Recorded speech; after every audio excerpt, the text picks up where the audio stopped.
স্বাভাবিকভাবেই যে আশঙ্কার জায়গাটা তৈরি হয়েছে, ডিস্ট্রিবিউটররা কি বলছেন দেখুন।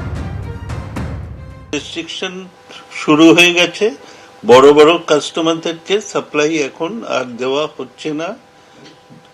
যারা বড় সিলিন্ডার ইউজ করেন, যেরকম আমাদের 425 কেজি সিলিন্ডার আছে, তাদের সাপ্লাই রেস্ট্রিকশন করে দেওয়া হয়েছে, বন্ধ করে দেওয়া হয়েছে।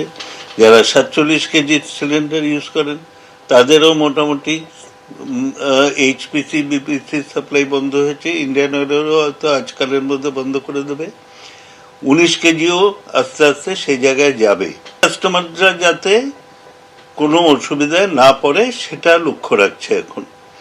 এলপিজি এবং ন্যাচারাল গ্যাসের ক্ষেত্রে এটা আমি ঠিক বলতে পারছি না, কারণ আমরা কতটা এলপিজি এবং ন্যাচারাল গ্যাস রাশিয়ার উপরে আমরা নির্ভরশীল, এক্স্যাক্টলি আমার সেটা জানা নেই। এই মুহূর্তে যে খবর আপনাদের সামনে রাখবো, 21 দিনে একটাই গ্যাস সিলিন্ডার। হঠাৎ ফিরল পুরনো নির্দেশিকা। পশ্চিম এশিয়ায় যুদ্ধের আবহে ভারতে রান্নার গ্যাসের যোগানে আশঙ্কা তৈরি হয়েছে। ইরানের হুমকিতে হরমুজ প্রণালী আটকে, অসংখ্য জাহাজ আটকে রয়েছে হরমুজ প্রণালীতে।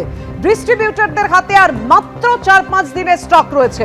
পরিস্থিতি সামলাতে নতুন নির্দেশিকা পেট্রোলিয়াম মন্ত্রকের। 21 দিনের আগে নতুন করে বুকিং নয় দাবি ডিস্ট্রিবিউটরদের। বিকল্প রাস্তা না খুললে এলপিজি নিয়ে আশঙ্কায় ডিস্ট্রিবিউটররা। বায়োমেট্রিক কেওয়াইসি না করালে উজ্জ্বলা প্রকল্পেও বুকিং বন্ধ। নতুন স্টক না এলে কমার্শিয়াল গ্যাসেও সংকটের আশঙ্কা তৈরি হয়েছে।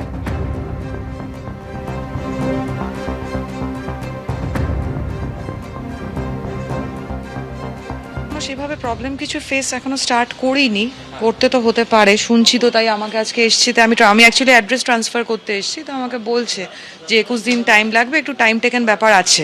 তো এখন করলে বোঝা যাবে। আমার তো সাথে ইন্ডাকশনও চলছে, অপশন রাখতে হচ্ছে, না খেয়ে তো আর কেউ থাকবে না।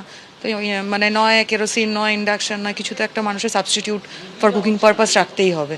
কারণ এদের যদি 4-5 দিনের স্টক যদি শেষ হয়ে যায়, তখন তো এটা প্রচণ্ড বড় হ্যারাসমেন্ট হয়ে যাবে। কাল সন্ধ্যে থেকে ফোনে বুক হচ্ছে না। হ্যাঁ, আমি আজ যার জন্য অফিস না গিয়ে এই বুকিং নিয়ে চলে এলাম। মানে কি করব আর, ওই আমি রিপোর্টটা শুনলাম, যা অফিস যায়নি, মানে বুঝতে পারছেন, সামান্য একটা গ্যাসের জন্য একটা মানুষ অফিস যায়নি।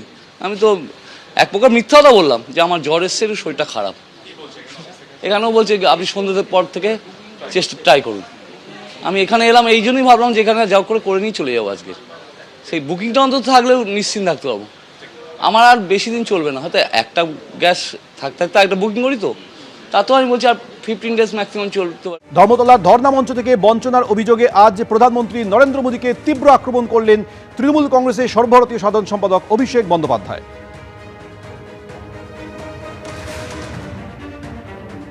টাকা আটকেছে, তাও মমতা ব্যানার্জির সরকার দিয়েছে নিজের কোষাগার থেকে, যেখানে 60% টাকা দেওয়ার কথা ছিল কেন্দ্র সরকারের। আটকে রাখতে পারেনি। পথশ্রী রাস্তাশ্রীতে প্রায় 20,000 কিলোমিটার রাস্তা নতুন করে নির্মাণ করা হচ্ছে 8,000 কোটি টাকা খরচা করে, যেখানে 60% টাকা দেওয়ার কথা ছিল কেন্দ্র সরকারের। আমি দেখলাম আজকে কাগজে অ্যাড দিয়েছে, মোদী সরকার নাকি 52 লক্ষ লোককে বাড়ি দিয়েছে। আমি বিজেপির প্রতিনিধিকে বলবো, সোশ্যাল মিডিয়ায় আমার বক্তব্য শোনেন, আমার উপর সবার নজরদারি আছে, লুকিয়ে লুকিয়ে হলেও শোনেন, টিভির সামনে বসে দেখেন। আমি বলবো শ্বেতপত্র প্রকাশ করো, যদি 5 বছরে একটা বাড়ি দিয়েছো প্রমাণ করতে পারো, আমি রাজনীতি ছেড়ে দেবো। যে কটা বাড়ি দিয়েছে আমাদের সরকার দিয়েছে, 60% টাকা দেওয়ার কথা মোদী সরকারের, বিজেপি সরকারের, কেন্দ্র সরকারের দিয়েছে মামাটি মানুষের সরকার। স্বাভাবিকভাবেই যে আশঙ্কার জায়গাটা তৈরি হয়েছে, ডিস্ট্রিবিউটররা কি বলছেন দেখুন। রেস্ট্রিকশন শুরু হয়ে গেছে, বড় বড় কাস্টমারদেরকে সাপ্লাই এখন আর দেওয়া হচ্ছে না।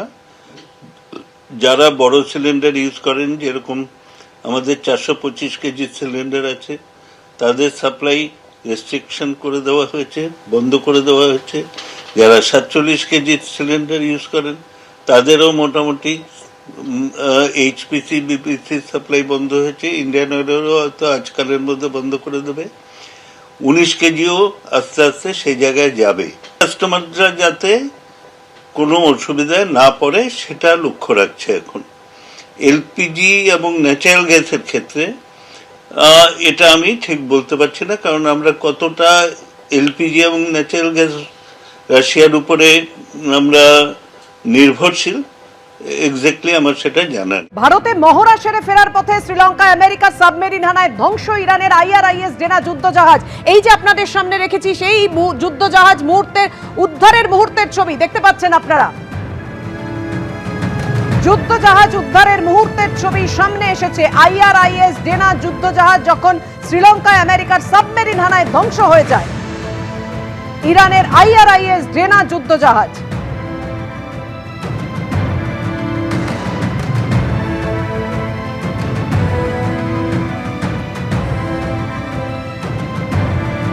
এই মুহূর্তে যে খবর আপনাদের সামনে রাখবো, 21 দিনে একটাই গ্যাস সিলিন্ডার। হঠাৎ ফিরল পুরনো নির্দেশিকা। পশ্চিম এশিয়ায় যুদ্ধের আবহে ভারতে রান্নার গ্যাসের যোগানে আশঙ্কা তৈরি হয়েছে। ইরানের হুমকিতে হরমুজ প্রণালী আটকে, অসংখ্য জাহাজ আটকে রয়েছে হরমুজ প্রণালীতে। ডিস্ট্রিবিউটরদের হাতে আর মাত্র 4-5 দিনের স্টক রয়েছে। পরিস্থিতি সামলাতে নতুন নির্দেশিকা পেট্রোলিয়াম মন্ত্রকের। 21 দিনের আগে নতুন করে বুকিং নয় দাবি ডিস্ট্রিবিউটরদের। বিকল্প রাস্তা না খুললে এলপিজি নিয়ে আশঙ্কায় ডিস্ট্রিবিউটররা। বায়োমেট্রিক কেওয়াইসি না করালে উজ্জ্বলা প্রকল্পেও বুকিং বন্ধ। নতুন স্টক না এলে কমার্শিয়াল গ্যাসেও সংকটের আশঙ্কা তৈরি হয়েছে।